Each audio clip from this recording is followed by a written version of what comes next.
Hello, everybody. Welcome to Beyond the Fourth Wall. My name is Philip Lehl. I'm the artistic director at Fourth Wall Theater Company in Houston, Texas. We are celebrating Pride Month by having a special Beyond the Fourth Wall edition. Instead of just plastering a rainbow over everything on our website, it might be good to talk to some people who identify on the LGBTQ spectrum. I don't think that's the right word. Y'all can tell me. Yeah, that works. Spectrum, yeah. It's a spectrum. It's a, yeah. And all of these excellent people have worked with Fourth Wall in some capacity. And I guess I'll just, I'll let you introduce yourselves. Can we start, Spear? Why don't we start with you? Hey guys, my name is Megan or Spear or Megan Spear. I respond to both or either. I use he, him pronouns and identify as a trans man. And I'm a stage manager based in Houston currently. And I'm associated with Fourth Wall. I've worked with Philip in the Summer Shakes last summer in summer 2021. And I just did random acts at Fourth Wall this past February. So awesome. And where are you now, Spear? I am in Kutztown, New York, working at the Glimmer Glass Opera Festival as their stage management apprentice. We're doing rep operas, so we will be doing 6-length operas in 13 weeks. And that, which is great experience. And Yes, retired. So much so. We're really grateful that you carved out a half an hour of your day to talk with us today. Oh, of course, anything for you, Philip. Oh yeah, congratulations. Congratulations on what you're doing.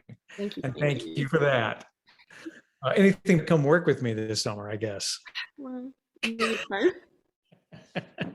Almost anything for me. Okay. Wesley Whitson, Yeah. Can you tell us about yourself? Yes. Hello, my name is Wesley Whitson. My pronouns are he, him. I identify as a cis gay man, and I am an actor in Houston, Texas. I have previous experience working with Fourth Wall this season in their production of Gloria, where I played Dean and Devin. So good. And what are you doing now, Wesley, this very evening? This very evening, I'm doing a play with Dirt Dogs Theater Company called Clybourne Park, the Pulitzer Prize winner. It's a very, very good production. I hope it's still on whenever we put this this little podcast out for people to see. Yes. If you missed it, shame on you. Shame on you. Niall, Hello. Tell us about yourself. Hi. My name is Niall Michelle Helgerud. I go by Niall, and something's being delivered. Let me go answer my doorbell. I'll be right back. While Niall leaves me in the lurch, I will just say that I identify as a white, patriarchal, straight male who drives a Lexus. And I really don't want to put a damper on this podcast, but I am aware of my privilege, and I guess I should just put that out there for anyone who's wondering. That's what happens when Niall gets something delivered and you have to tread water. Awesome. We'll switch horses midstream again. They say you're not supposed to do that. But Niall, tell us about yourself. Can you see the sort of criteria? Whatever, it doesn't matter. Yes, I can. I'll redo mine. Hello, my name is Niall Michelle Helgerud. I go by Niall. I use they, them, and he, him pronouns. I identify as queer, trans, mask. And I am kind of figuring out exactly what I want to do in theater. Again, I'm reevaluating my place in it. I was an actor. I am now working on a costume design focus at NYU Tisch. Yeah, Philip, that some stuff has happened for me.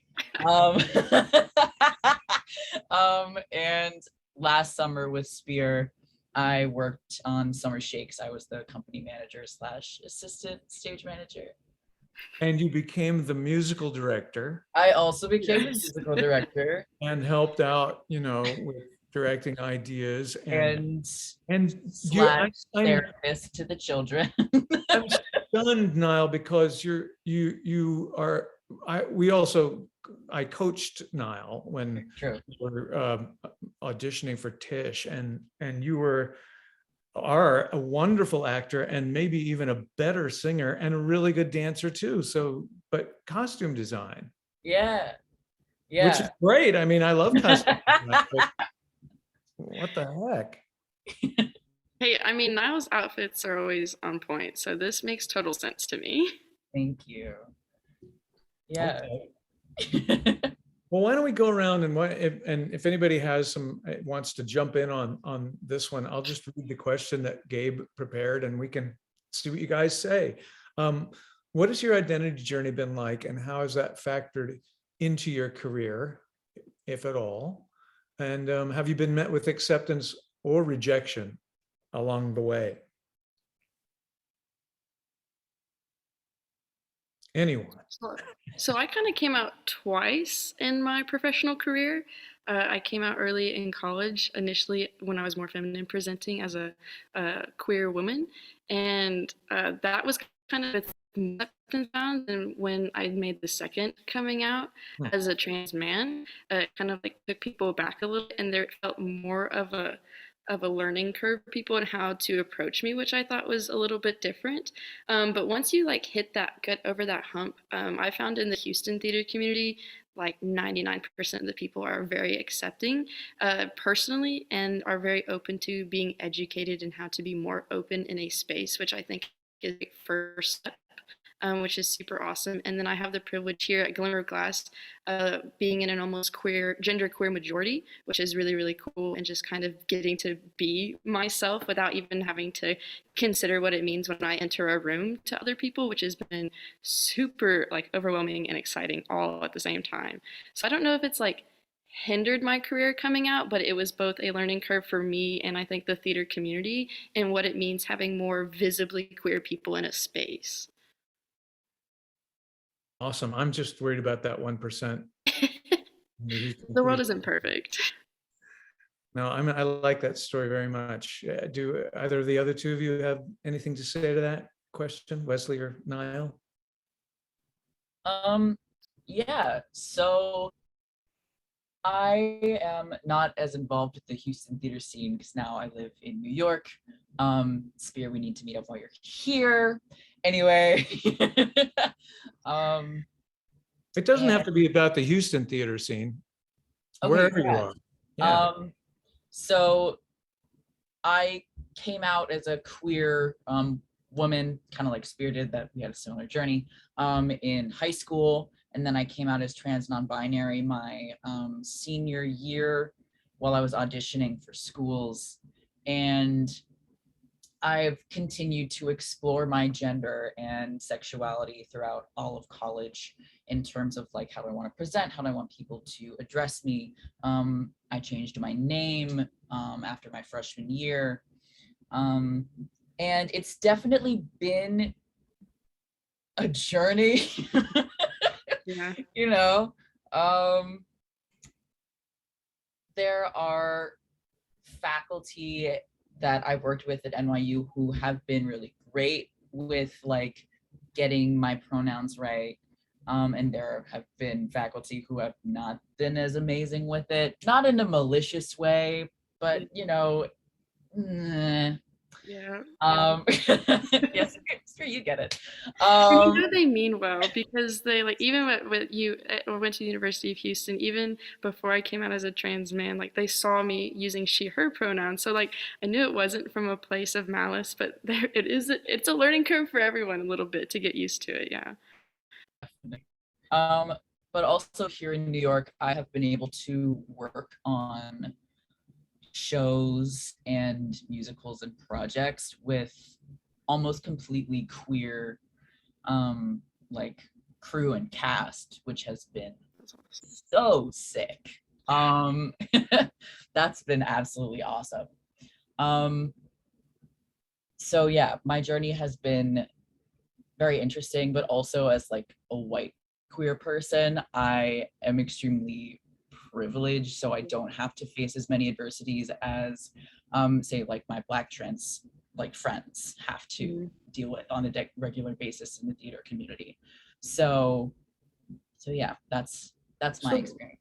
when you talk about faculty or people, either at U of H or Tisch, I knew both of you when you were identifying as queer women, Mhm. and then later on worked with you when you were identifying as trans men, and so for me, I had to. It was a little bit of a struggle just because I used pronouns differently Mhm. with you before, and knew you that way, and but I think what I always would do is if I did it wrong, I'd go, "Oh God, sorry." And that's my favorite part is that like you catch it right away and then you just correct yourself and you move on. Like And is that. that okay with you guys, Yes, or that is literally preferred. Please don't make a huge deal every time you mess up because then it's like throwing it back on us and just that like correct? we are causing the issue, but just like, oh, I made the mistake, I'm gonna correct it and you move on like nothing happened. And that is just the best. I mean, Yeah. other than getting right the first time, but you know, when you Yeah. make the mistake, you just fix it and you move on and you don't make a huge deal out of it. And like that's my favorite part. Like you catch yourself and then you fix it. And I'm like, thanks, Philip. Yeah. Well, that I'm The glad. no-nos are don't hyperfix on it and don't say nothing.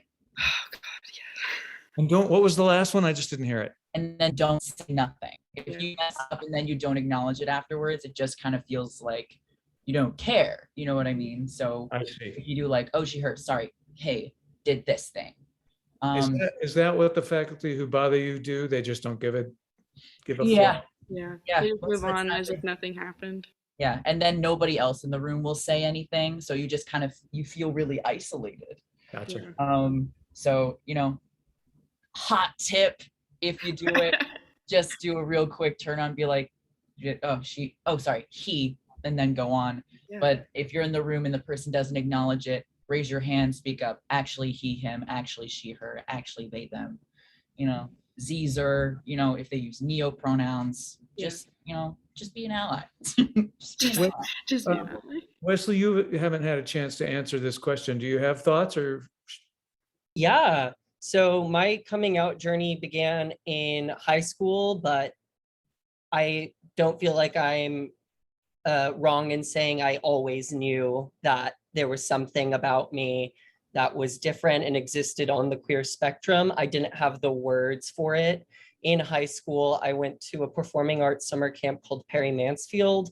And at that summer camp, I was surrounded by a rainbow of love and acceptance and people who made me feel like it was okay to truly be me. And I came back from that summer camp and came out that year. I crawled onto my mom's bed. She was half asleep and I said, Mama, I think I need to tell you something. I am gay. And she said, oh, baby, I'll love you no matter which way you are. Now, it took me many, many years to come out to my father after that. My parents are divorced. My father has since passed away, but I did come out to him over text. I was too scared to come out to him in person. I had to come out to him over text. And he said, I know, was it something I did? Oh, And this kind of feeds into the question that Gabe had written down about, are there any misconceptions or assumptions from hetero identifiers? And for me, the answer to that question is that being a queer person existing on the LGBTQIA+ spectrum is in any way a choice. My question to people who pose that is, when did you choose to be straight? Yeah. yeah. I like to say to my uncles and aunt in Nebraska is like, so when you used to like guys, uncles, when did you choose to like girls instead? Mm-hmm. And they can't even. No.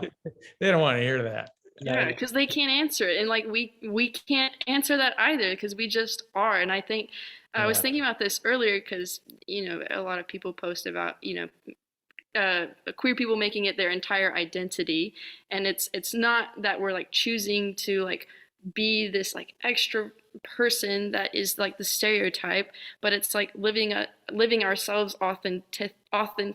if I use that word properly.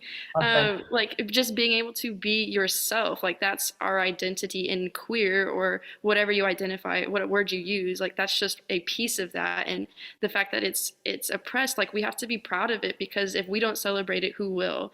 And so I think that's another misconception, is that we're trying, like we have some sort of gay agenda, or that we're trying to like indoctrinate and force this on others. It's not that. It's more just like Wesley said, like we didn't really have the right words for this until we were much later in our life. And like if I had the words to know like what it meant to be a trans man as a kid, like it would have saved me so much in therapy, you know, like could have talked about this so long ago.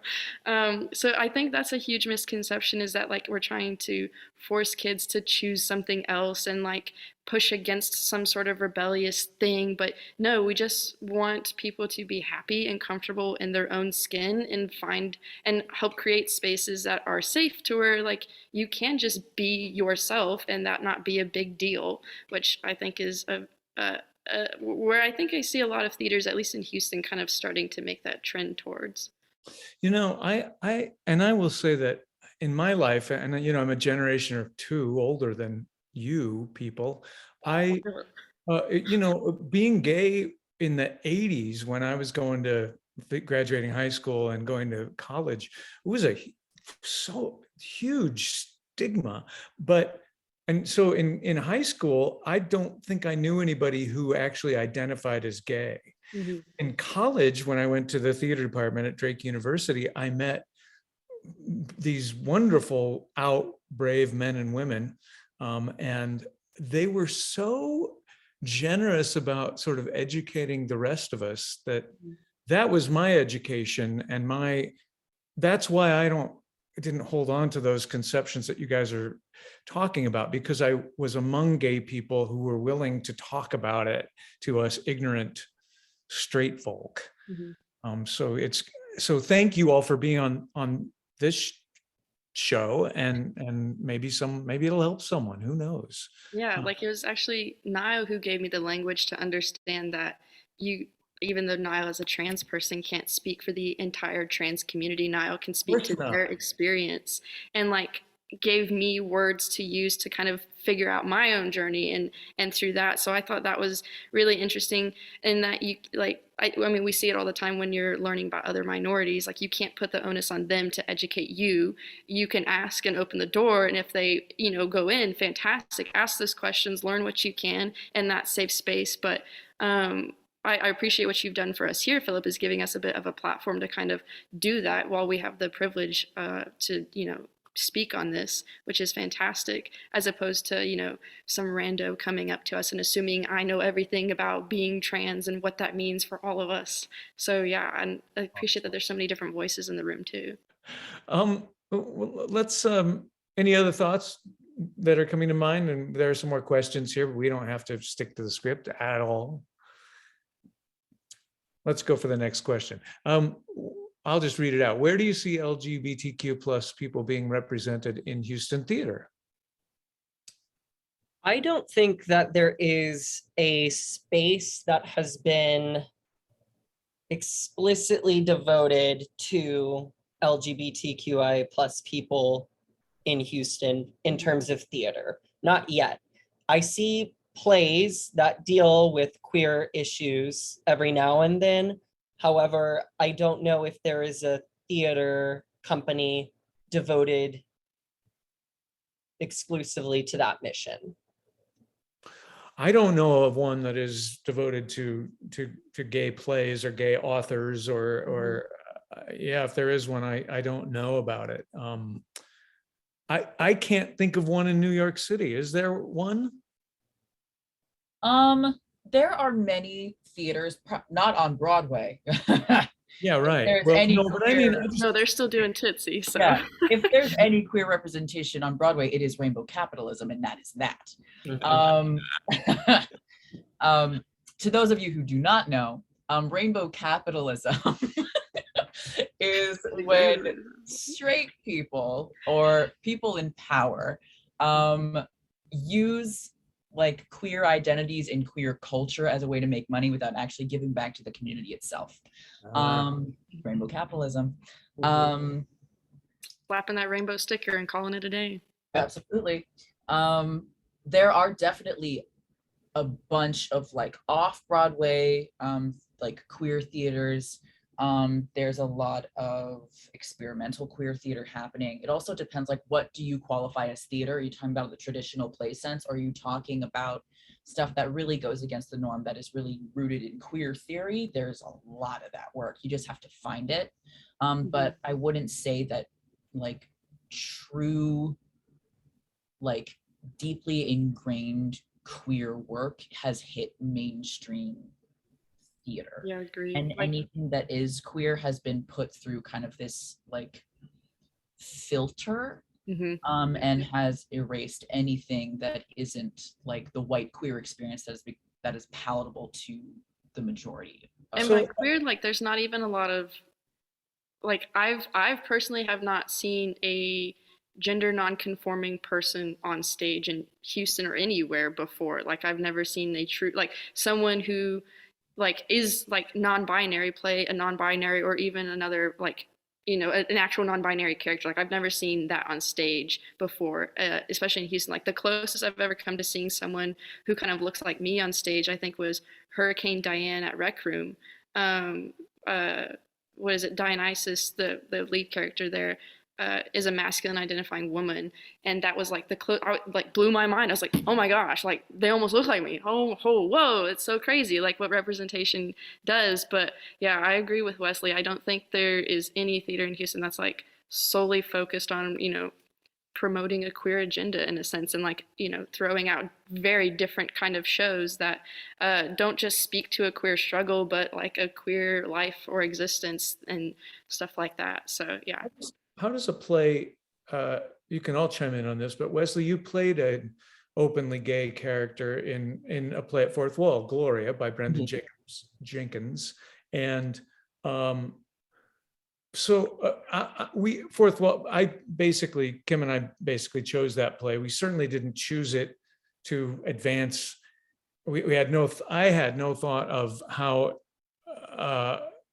it would advance or work against or anything with queer issues. I didn't even think of that. I looked at the play in a different way.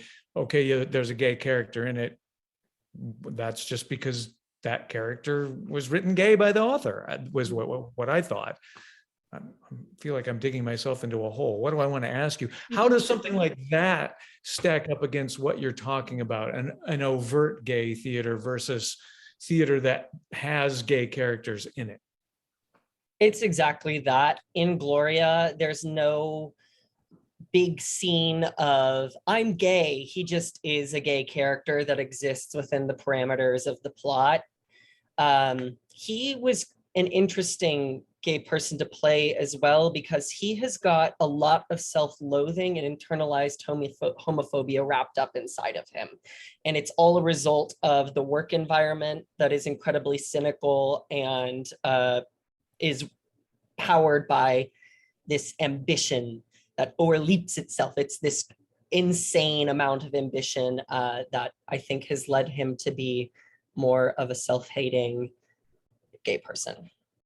Yeah, I don't disagree with that. But then I hear Spear say, oh, I saw someone on stage that I identify with. And I'm thinking, well, maybe if someone comes to see Gloria, they see a gay character and there's nothing being pointed at that. But they're like, hey, there's someone like me on stage. And that seems like a good thing to me. For sure. The fact that it's not being touted as this, we're making a statement because he's gay. He just is gay. And that, I think, is a step in the right direction, where plays are concerned and where the theater is concerned. It's weird. I've always just thought that the author of Gloria was gay, but I have no evidence of that. He is. How do you know? I did a bunch of research on him, and I was hoping you'd say your line from the play. We all know. Well, we all know each other. Yeah. I mean, we kind of do. Well, thank you for letting me ramble a little bit about that, you guys. I'm going to move Yeah. on. Well, to just stay on that question for just one more moment, if you don't mind, Phil. Yes, please. What I've also noticed is that I've seen a lot more, in my experience, I've seen a lot more queer people off stage than I have seen on stage. Um, Not in that there's like an overwhelming majority of us, but I have seen a lot more of us working in the crew or like in stage management or in office admin kind of stuff than I have ever seen like in performance. Um, and when I do, it's usually like one person. And it's like one person kind of doing a whole, like just carrying so much representation for others.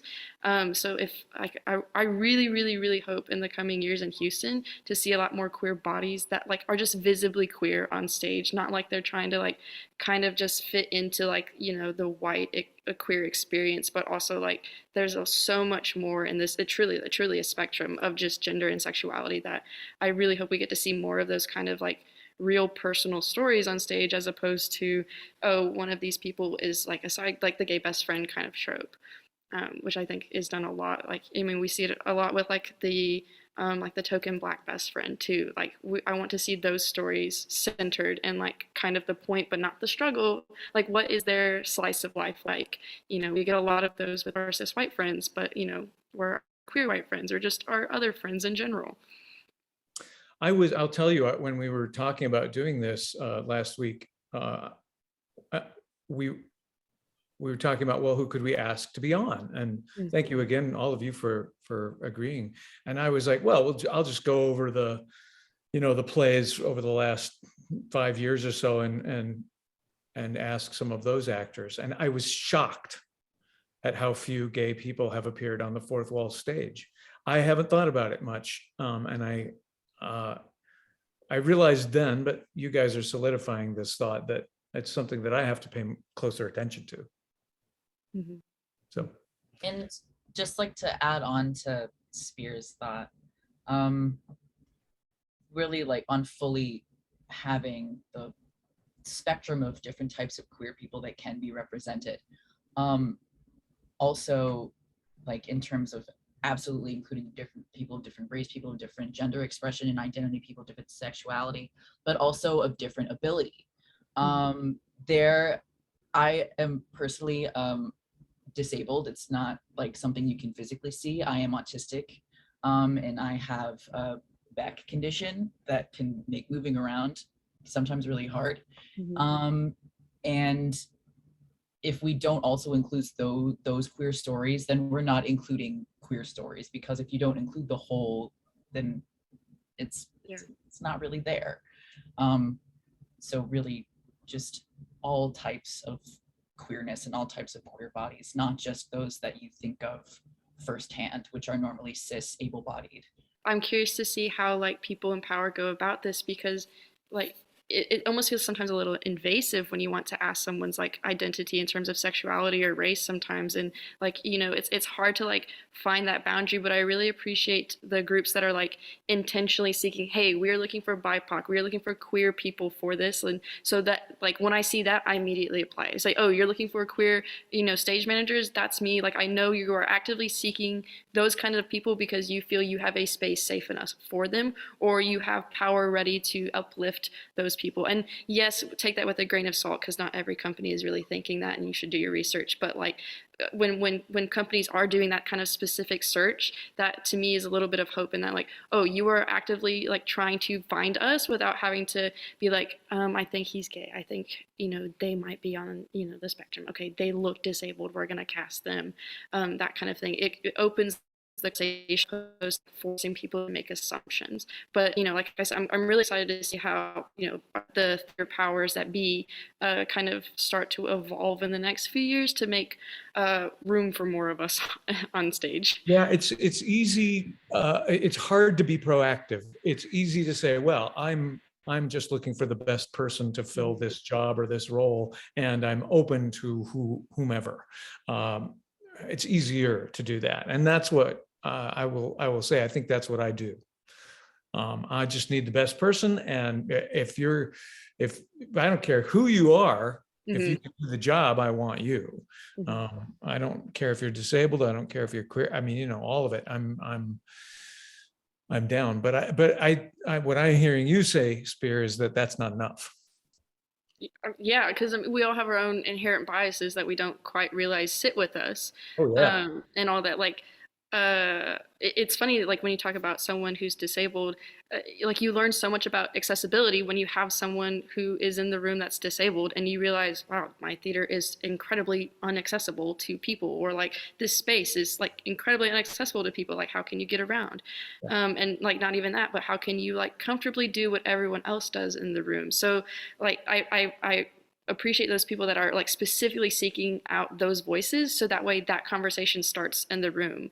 Like knowing, like being like speaking to my personal experience here at Glimmerglass, where my current housing situation, we are like a literal gender queer majority. So it's very nice that I can just, you know, knock on my roommate's door and be like, hey, can I borrow some tape? You know, I'm out of tape for the week. And like they know what that means, and they know why I need it, and they know how I'm feeling when I ask about that, and those kinds of things. Whereas like if I go into a rehearsal space, say I'm a trans masculine performer, and I'm like, my arms can't go that high, I taped wrong, or like I'm feeling super uncomfortable because I'm in a binder today. Like being able to say that to people who know what that means is so empowering to me as a person, to like know that someone else like sees me and understands like my current struggle or my current existence, which is really nice. So yeah, again, really excited to see more of us in the room to like make these conversations more normal, to where when I'm, you know, with my having to do a bit of code switching with my cis straight friends and like what that means, you know, without seeming like I'm trying to grab all this attention, whereas I'm really just like, hey guys, I'm having a weird day. Awesome. We've spoken for over a half an hour now, and I said it was only going to last that long. But I'm going to ask you all if there's, I like Gabe's last question, which is if you had a chance for all of Houston, or you can expand that if you want, New York, the World Theater, The whole world. if they could all listen to you at once, what would you, is there anything you'd like to say that you haven't yet said?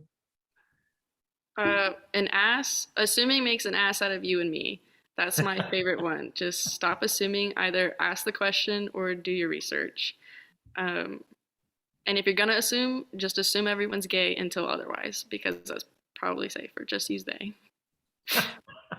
Just assume everyone's gay. Yay.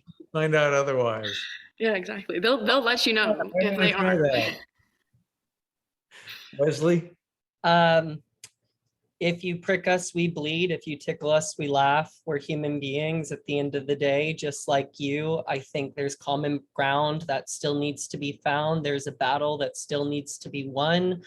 And I'm here to fight it every single day. I won't rest until I see theaters reflecting the kind of faces that I share experiences with in my daily life.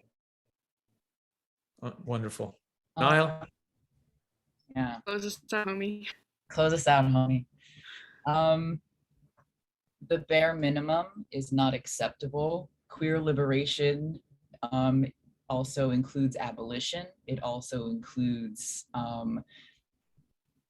disability rights. It includes the rights of queer immigrants. It includes the rights of queer anyone. It's not, it doesn't just stop where you're comfortable looking at queer, white, able-bodied people. It is everywhere. Queerness is not going to be accepted everywhere until every aspect of the queer community and everyone who is queer has those rights, and their rights respected and given back to them. So yeah, get comfortable being uncomfortable, guys. there you go. Guess what? We are really uncomfortable. And be nice to me, thanks. Yeah, I heard that line. Get ready to be uncomfortable. It's okay to be uncomfortable a lot in some other training I took part in fairly recently, and I think that well, I'm committed to feeling that. So Good. you know what? I'm gonna say I didn't feel too uncomfortable today with you, because you're all really wonderful, Well, thank you. talented, beautiful people, and I'm so grateful that you came on and talked and shared so honestly with anyone who has the luck to watch this thing. Thank you. Yeah. Good. With that, I would just like to say, go see Disturbing the Peace at Fourth Wall Theater. Come see Summer Shakes this summer at Fourth Wall Theater. And while you're at it, buy a season ticket for our next season.